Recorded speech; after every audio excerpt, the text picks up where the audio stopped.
Vamos falar agora sobre um outro tipo de comportamento alimentar muito frequente, tá? Principalmente nesse nosso mundo de hoje, né? E eu vou explicar por que ficou muito frequente isso, que é o comer noturno.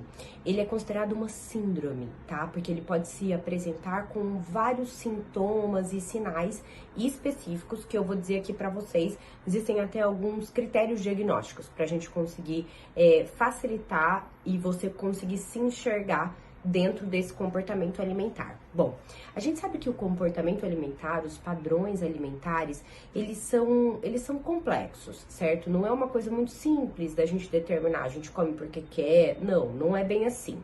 Eles envolvem aspectos, a maneira como a gente come, o tipo que a gente come, envolve aspectos metabólicos, né? Aspectos fisiológicos, como os nossos hormônios estão organizados dentro do nosso corpo, e também aspectos ambientais, a maneira como a gente vive, como a gente aprendeu a comer dentro da nossa casa, como que a gente organiza, como a nossa rotina está organizada, se a gente come fora, se a gente come dentro de casa, como que, até assim, que a cozinheira faz a comida na tua casa, ou se você come de marmita. Então, tudo isso, o ambiente que você vive, influencia muito, muito o seu comportamento alimentar, tá? O nosso comportamento, além de todos esses aspectos, ele também é determinado pela ritmicidade circadiana. O que é isso? Muito superficialmente, que já eu vou explicar mais profundamente. O nosso corpo, ele funciona num ritmo programado para funcionar daquela forma. E esse relógio biológico, esse funcionamento adequado do nosso corpo é denominado o ritmo circadiano. Então, o nosso comportamento alimentar, ele também é determinado pela ritmicidade circadiana, que é definido tanto de forma herdada, então familiar, pela genética, como também é determinado por espécie específica. O que é isso? A espécie humana tem uma ritmicidade circadiana que funciona baseado no ciclo claro e escuro. Então, os seres humanos têm um comportamento alimentar diurno, tá? Então, o nosso corpo foi programado para receber a alimentação no período do dia e no período da noite, o descanso, tá? Então, todos os nossos hormônios e geneticamente nós, seres humanos, fomos organizados para funcionar dessa forma. Vamos lá. Vamos definir o que é o comer noturno, tá? Uma definição abrangente do comer noturno. São pessoas, então, que apresentam um excesso de ingestão alimentar, um excesso de comer no período noturno, normalmente após a refeição, após o jantar, certo? Às vezes eles consideram o jantar às 18, às 19, só que são pessoas que têm um desejo incontrolável. Então, preste atenção na palavra, algo que não tem controle, você não tem controle sobre isso, tá? Após o jantar, e você faz sequências de alimentação, tá? Então, eu tenho pacientes que jantam e depois um doce, depois um salgado, um doce, um salgado, podem apresentar, então normalmente estão relacionados com despertar na madrugada para fazer uma ingesta também de alimentação. Vamos para os critérios, que são considerados critérios diagnósticos, mas que eu quero lembrar que mesmo você não tendo todos esses critérios, se você tiver um deles, é muito interessante que seja tratado, porque tendo apenas um desses critérios, você já pode apresentar, sim, alterações metabólicas, laboratoriais e de risco de doenças. Então, vamos aos critérios. O primeiro, e é super comum, principalmente na minha vivência do consultório, é a anorexia matinal. Doutora, eu não tenho costume de tomar café da manhã, eu nem sinto fome pela manhã, tá? Normalmente a minha fome começa ali na volta do almoço até a tarde, se intensificando à noite. Uma ingestão de mais de 50% da energia, da caloria ingerida durante o dia a partir das 19 horas, tá? Então, pensa que realmente é uma pessoa que come pouco, porque ele come 50% da sua energia o dia todo. E aí, chega a partir das 19 horas, ele come mais de 50%, tá? Come metade num período curto de tempo, e o período que o teu corpo não tá preparado para receber. Que apresenta pelo menos um despertar à noite para comer, tá? no período dos últimos 3 meses, sendo que esse despertar noturno, despertar da madrugada, ele acontece com a ingestão de alimentos altamente calóricos, tá? E normalmente são lanches. E às vezes, assim, o que tem na geladeira, e pode ser doce também, e pode ser pão, pode ser bolacha, já tive experiência de todos os tipos de alimento. E pode ser até assim, o jantar, arroz, feijão, carne que sobrou, come daquele jeito, entendeu? Exatamente daquele jeito. E é uma questão muito frequente os pacientes falarem: eu não consigo dormir se eu não comer. Eu fico tentando lutar com o meu pensamento, mas enquanto eu não consigo colocar comida na minha boca de madrugada, eu não consigo voltar a dormir. Esses despertares para comer na madrugada, eles normalmente são atos conscientes. A pessoa acorda, ela come sabendo, vendo, tendo real consciência que ela está comendo.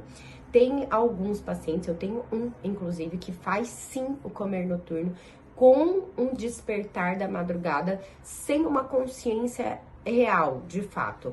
Mas é um paciente que faz uma ingesta alcoólica. Então, todas as vezes que ele faz essa ingesta alcoólica, o excesso de álcool faz uma depressão inicial no sistema nervoso central, ele adormece e aí ele acorda e ele precisa comer, tá? Então, gera um rebote e ele precisa fazer uma ingesta calórica, e normalmente são lanches mesmo, uma grande quantidade, e aí ele volta a dormir, tá bom? Então, existem variações, e essas variações desses critérios exatos, a gente só consegue perceber isso ali, na consulta, durante uma entrevista, durante a anamnese, que é a história clínica do paciente que a gente colhe, tá? É necessário que durante essa investigação do comer noturno, porque, Mariane, por que é importante a gente saber isso, né? A gente define comportamento alimentar, padrões alimentares, porque a gente consegue conhecer melhor o que está acontecendo dentro do teu corpo. E se eu sei o que está acontecendo dentro do teu corpo, eu consigo ter terapias medicamentosas melhores e até saber onde a gente vai começar na mudança dos hábitos, por onde a gente tem que começar. Então, por isso que a gente define essa história dos comportamentos alimentares. Então, o comer noturno, existem medicações que melhoram o comer noturno e por onde a gente tem que começar? É um problema do sono? É um problema que começa na alimentação? E aí a gente vai colocando cada coisa no seu devido lugar, tá? Pra gente melhorar a síndrome no todo. Voltando um pouquinho. Então, sabemos que é esse excesso de comida, definimos os critérios diagnósticos e eu quero dizer o que é alteração fisiopatológica, ou seja, o que do funcionamento normal do corpo virou patológico, virou doença, o que está acontecendo ali dentro. Houve uma desincronização, esse tipo de padrão alimentar faz uma desincronização do ritmo que o teu corpo está acostumado a funcionar e programado para funcionar com o ritmo alimentar. Então, você tira do lugar, né? Porque normalmente eles têm que estar juntos, sincronizados. E nesse comportamento alimentar, ele tá fora. Existe um atraso no ritmo alimentar em relação ao seu ritmo circadiano e eu vou explicar melhor. O ritmo circadiano, então, é aquele ritmo que nós nascemos, nós seres humanos, quando eu digo nós, são seres humanos funcionados e programados para funcionar em relação a hormônios, alterações metabólicas. Nós temos um relógio central que comanda vários outros pequenos relógios biológicos presentes nas glândulas do corpo e são emitidos sinais de acordo com o claro e o escuro. Então, um exemplo, estamos no dia, conforme vai caindo o dia, diminuindo os raios luminosos, a minha retina detecta o escuro, envia sinais para minha glândula pineal também, né? Localizada no sistema nervoso central, e aí a glândula pineal começa a produzir melatonina, porque, o escuro chegou, você é o hormônio do escuro. A melatonina começa a aumentar e faz seu pico, né, durante a noite, e aí ela vai enviando também informações para outras regiões do cérebro, inclusive o sistema GABA, que é um sistema inibitório das funções do sistema nervoso central. Então é como se ele informasse, agora é o período que o nosso corpo descansa. Então o metabolismo se reduz e a gente vai tentar fazer uma limpeza e reequilibrar tudo que tá fora do eixo. fora do padrão normal de funcionamento, tanto em relação a neurotransmissores quanto em função e secreção dos hormônios também. E esse relógio que tá aqui no cérebro, ele envia as mensagens para os relógios biológicos menores, dizendo também que é hora de reduzir a sua produção ou aumentar, em alguns casos, né? E para que eles preparando eles para o período noturno, que é um período que normalmente o organismo não recebe o alimento e funciona de outra forma, certo? Então, isso é o ritmo circadiano. Como que surgiu essa alteração, né? Esse comer? Lá próximo de 1950, a gente começou a ver essa mudança na sociedade, né? Onde, sim, nós somos uma sociedade que cresceu com mais estímulos do que a época dos nossos avós, tá? E isso é uma realidade, né? Tem o seu lado bom, que a tecnologia trouxe, inclusive essa aula, quem tá assistindo conseguiu ter acesso que as pessoas teriam somente na consulta, né, clínica. Então, você pode aprender e obter conhecimento de uma forma muito mais fácil, né? A gente consegue difundir o que é bom, mas o que é ruim também, né? E o excesso de estímulos em si. Então, é uma sociedade que mudou. É como se esse descanso do nosso corpo fosse algo que foi deixado de lado. A gente funciona 24 horas. De repente, o nosso organismo passou a funcionar igual a rede social. Então, a gente tá 24 horas no ar o tempo todo. E isso foi uma adaptação social de uma evolução da sociedade, né? Em muitos aspectos, que gerou, porque a gente vivendo dessa forma, o que acontece? A gente teve que se adaptar também fisicamente e se adaptar mentalmente. E esse corpo programado de uma forma que teve que se adaptar por conta dessas outras alterações do mundo mesmo, né, do social, da nossa sociedade, isso gerou estresse. Essa adaptação gera estresse e esse estresse está relacionado com secreções anormais ou inadequadas de alguns dos nossos hormônios que eu vou citar aqui também, tá? Então, esse impacto social gerou impacto no ritmo, no nosso funcionamento alimentar e no nosso funcionamento circadiano fisiológico, aquilo que era para ser fisiológico. Para vocês entenderem melhor, eu vou dar um exemplo. É como se você acorda, tá? Pela manhã, às 7 horas. Mas o teu corpo acorda em relação à liberação de neurotransmissores e hormônios, como o cortisol, 2 horas mais tarde. Então, você acordou às 6 horas, mas o teu corpo, que deveria acordar junto com você, junto com a claridade, junto com o dia, ele vai o quê? Ele vai acordar às 10, tá? Então, ele atrasa, ele está atrasado em relação ao funcionamento fisiológico dele. Isso é o maior erro que a gente encontra nessas pessoas com padrão alimentar do comer noturno, tá bom? E assim, quais são os hormônios que estão relacionados ou que a gente consegue evidenciar nos pacientes com esse padrão alimentar? A gente tem um aumento do cortisol o dia todo. O cortisol funciona em picos, assim como os outros hormônios. Então, o cortisol é um hormônio que nos prepara ele nos prepara para energia, ele nos dá energia, né? Tanto é que ele quebra o estoque de glicose e joga na circulação para que a gente tenha energia e a gente funcione. Ele nos acorda, ele melhora o nosso sistema imunológico, ele deixa o nosso corpo preparado para qualquer situação de estresse, certo? Ou de qualquer situação que vai exigir a nossa energia. Mas e ele tem picos pela manhã, e aí tem um pico e redução dele ao longo da noite. Na vigência desse atraso do ritmo circadiano, nesse comportamento alimentar, ele permanece alto o período todo do dia. Então, é o hormônio cortisol que tá alto em várias dosagens do dia, tá bom? Outro hormônio que tá alterado, a insulina pode estar alterada. Então, normalmente são pessoas que têm resistência à insulina e já algum grau de pré-diabetes e até o diabetes mellitus desenvolvido. A leptina, que é um hormônio que inibe os sinais da fome. Normalmente no período noturno a gente vê uma redução de leptina nesses pacientes, que deveriam ter uma leptina mais alta. E aí a gente tem uma redução da inibição da fome, e aí você tem mais fome, então, né? E por isso você procura o alimento.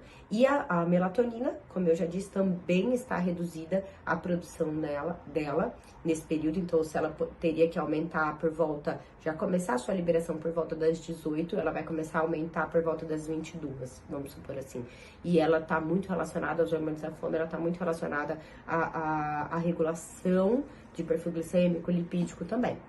Então, vai estar reduzido os níveis de melatonina nesses pacientes desse padrão alimentar. São pacientes que, então vamos colocar aqui, em relação à insônia. Então, falando em melatonina, se a gente tem, a melatonina é o hormônio do escuro, da escuridão, tá? Não é do sono especificamente. Então, ele é um hormônio que regula o nosso ritmo circadiano. E como tá reduzido, a gente tem o quê? Distúrbios do sono, né? E é uma via de mão dupla. Então, você tem distúrbios do sono, então você come mais, e você come mais para poder, e acaba prejudicando o distúrbio do sono, entendeu? Você come mais para conseguir dormir, aí você não consegue dormir, aí você come mais, então é uma via de mão dupla, né? Elas se retroalimentam de forma negativa para o organismo e acaba perpetuando isso daí. O problema em si. Esse comer na madrugada, como eu já disse, normalmente é consciente, mas em alguns casos pode ser que não seja tão consciente assim, principalmente se ele vir acompanhado de ingesta alcoólica anterior. A comida vem como um calmante, com uma necessidade de calmante, o sonífero, e isso é referido pelo paciente, né? Eu me sinto mais tranquilo e realmente o meu sono vem depois que eu como. Isso já pode dizer e estar relacionado com uma hipoglicemia reativa, que é uma tendência forte ao desenvolvimento do diabetes. Às vezes você já até tá com um pré-diabetes ali, né, diagnosticado laboratorialmente. Essa refeição extra que acontece na madrugada, normalmente tem uma quantidade calórica muito elevada, tá? E são opções pouco saudáveis na maioria dos casos, e por isso gera um ganho de peso dentre as consequências, né? Você acumula muita caloria e essa ingestão energética, ela não vai ser utilizada na mesma proporção, na mesma intensidade, porque você vai voltar a dormir. E quando você dorme, o teu metabolismo está reduzido, né? Então, o que vai acontecer? Vai sobrar bastante caloria ali, e normalmente isso vai se acumular como gordura visceral e aumentar o teu risco de doenças e comorbidades, tá? O comer noturno, ele tá muito relacionado, então a gente falou muito de secreções hormonais, mas também tá muito relacionado às alterações neuroendócrinas, que também envolvem não só os hormônios, mas também os neurotransmissores do sistema nervoso central, serotonina, dopamina, noradrenalina. Então, são pacientes que têm um humor deprimido. Em tudo que a gente vai ler relacionado ao comer noturno, a gente vê um itemzinho puxando sempre para o paciente que está com depressão, sem energia, com uma apatia, com uma falta de vontade, tá? E isso é uma consequência desse tipo de comer, desse tipo de padrão alimentar. Gera uma tristeza, gera que aí a depressão e a ansiedade andam muito próximas uma da outra. Pode começar, inclusive, o quadro, né, com crises de ansiedade, crises de pânico, por desequilíbrio desses neurotransmissores, e esses sintomas também são mais frequentes no período noturno. Reduz muito a qualidade de vida, muito. Então, são pacientes que chegam no consultório exaustos, sem energia, com humor deprimido, às vezes fazendo sintomas de ansiedade. O comer noturno, ele pode até gerar um comer emocional associado, ou um comer compulsivo também depois, que a gente precisa tratar, colocar isso em ordem e ir tratando, né, especificamente cada tipo de comportamento alimentar, ou uma opção medicamentosa que a gente já consiga ajudar nas duas coisas. E por interferir tanto na qualidade de vida, porque começa a interferir na parte profissional, na parte no relacionamento conjugal, não só pelo ganho de peso, mas pela falta de energia, falta de vontade de fazer as coisas e esse humor deprimido, tá? Então fica muito sem energia mesmo e com essa apatia e acaba assim, a pessoa entra numa exaustão, tá? E claro, o peso interfere muito, principalmente no sexo feminino, tá? Que é onde o comer noturno tem uma maior prevalência também, tá bom? E as duas doenças associadas é sim a obesidade e o diabetes mellitus tipo 2. Eu quero falar um pouquinho sobre estratégias terapêuticas, já que a gente disse que isso é muito significativo. Da onde começou, né? Como eu disse um pouquinho atrás aqui no vídeo. Isso começa com alteração do sono, isso começa com alteração alimentar e sim, começa com uma mudança na parte alimentar, tá? E uma rotina desordenada. Então, eu inclusive, se a gente for olhar cientificamente, a questão nutricional. Mas eu inclusive coloco como o causador da síndrome do comer noturno é uma rotina desordenada. O que é isso? É você, de repente, mudar a ordem das coisas. Você começa a acordar mais tarde, você começa a dormir mais tarde, você tem muito estímulo antes de dormir, e aí começa, porque aí você, às vezes, tem uma rotina estressante, né? Durante o dia, você vai tolerando, aí chega no período noturno, você quer relaxar. E aí o seu relaxamento vem com isso, né? Vem com a comida. O relaxamento que poderia vir com exercício, com sono, com descanso. E aí você pega o celular e aí você de repente faz o relaxamento de uma outra forma com a comida. E aí sim, o excesso do alimento, aí entra. Pra mim primeiro vem uma rotina que tá fora da ordem, depois as questões nutricionais como consequência e depois as alterações do sono. E é claro, leva o outro também. Então, alterações do sono também pioram porque alteram seus hormônios de fome e saciedade, aumentando os hormônios da fome, que também pioram. Porque aí, de repente, você fala assim, doutora, mas eu não tenho muita fome de manhã, mas você come muito à noite. Então, como que você vai ter fome de manhã se você fez uma reserva de energia a partir das 19 horas da noite intensa? Então, o teu corpo não vai estar com fome mesmo, né? E sem contar que ele tem um atraso do ritmo dele. Então, você vai sentir fome mais próximo da hora do almoço, depois que você acordar. Então, o que são as coisas básicas? Primeiro, a rotina, tá? Ter uma ordem. Às vezes a gente não consegue mudar algo da rotina de imediato. Mas tem coisas, dependendo da gravidade, então eu tive pacientes com comer noturno que desenvolveram doenças coronarianas jovens, então apresentaram angina, que é uma diminuição da oxigenação nas coronárias, né, no funcionamento cardiológico, e por serem jovens e quase terem infartado, eles tiveram que fazer uma mudança drástica da rotina inicialmente. Mas nós podemos conversar e ir programando mudanças na rotina que caibam dentro da tua realidade, tá? Para você conseguir ir fazendo isso e que isso seja mantido, porque para mim é importante que você consiga adaptar isso na sua realidade, porque é algo que eu quero que você mantenha pro resto da vida. E quando a gente fala em rotina, às vezes a primeira coisa que tá errado e que é fácil de mudar é o sono mesmo, né? Então a primeira coisa, eu acho que foca no seu sono, como mudança da rotina, a hora que eu durmo e a hora que eu vou acordar. E tenta manter isso no mesmo horário e tenta manter uma quantidade saudável de sono, 7 a 9 horas. É necessário no mínimo 7 horas. Eu tenho, claro, pacientes que não conseguem manter 7 horas de sono na vida deles, por conta do trabalho, por conta do estudo, de objetivos que eles têm. Então, a gente tenta colocar o máximo de quantidade de sono que ele pode ter frente à realidade, tá? E as programações dele na vida dele. Mas o ideal seria de 7 a 9 e manter uma qualidade. Então, esse sono não pode ter despertar noturno, né? Então, tem que ser um sono contínuo para que você entre na fase de relaxamento profundo e para que você faça o descanso necessário e reequilibre o teu organismo.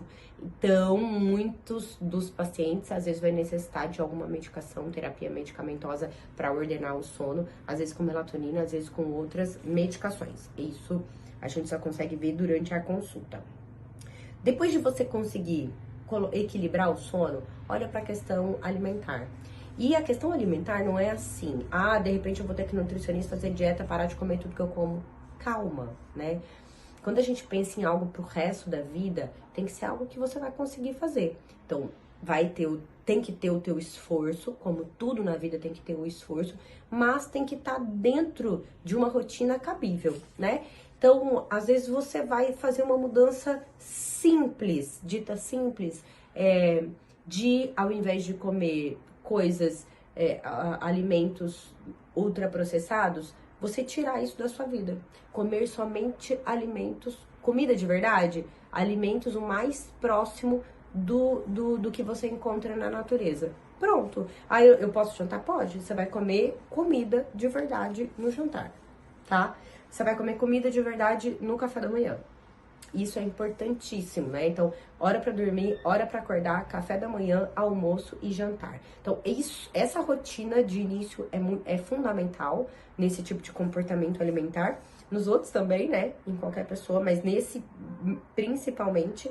E lembrando que normalmente para esses pacientes conseguirem chegar nessa rotina, vai ser necessária medicação inicialmente, porque às vezes eles vão ter muita dificuldade e até sintomas físicos, químicos, de depressão, de ansiedade com esse ajuste, tá? Do anormal pro normal. É necessário perda de peso, o excesso de peso que foi se acumulando, um sono irregular, às vezes o sedentarismo associado, a ingestão de comidas muito excessivas em relação ao perfil glicêmico e lipídico, gera muita inflamação, muita produção de marcadores inflamatórios. E aí, realmente, o paciente fica patinando, né? Então, a perda de peso tem que existir, porque à medida que você perde peso, você diminui muito o nível de inflamação e o teu corpo começa a responder melhor às mudanças que a gente propõe para ele.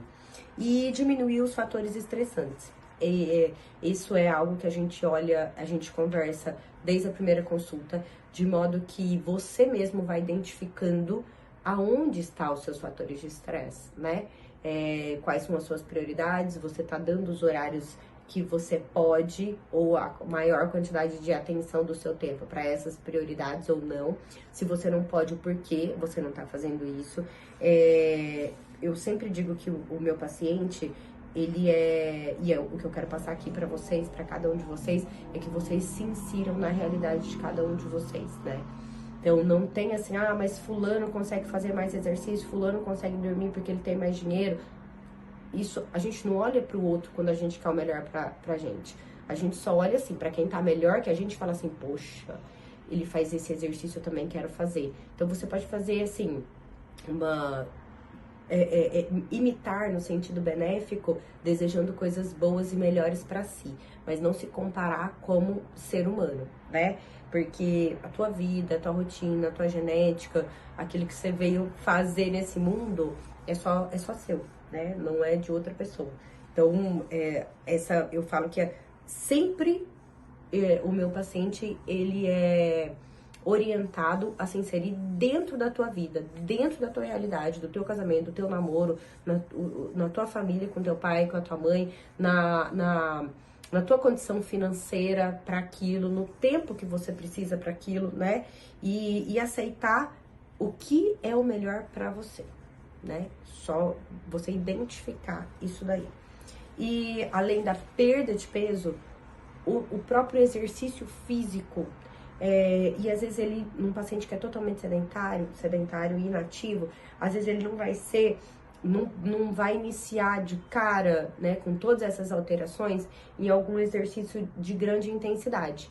Mas ele pode colocar o corpo em movimento, numa simples caminhada, num simples alongamento, né? Então, se ele colocar o corpo em movimento, isso também já reduz nível de inflamação.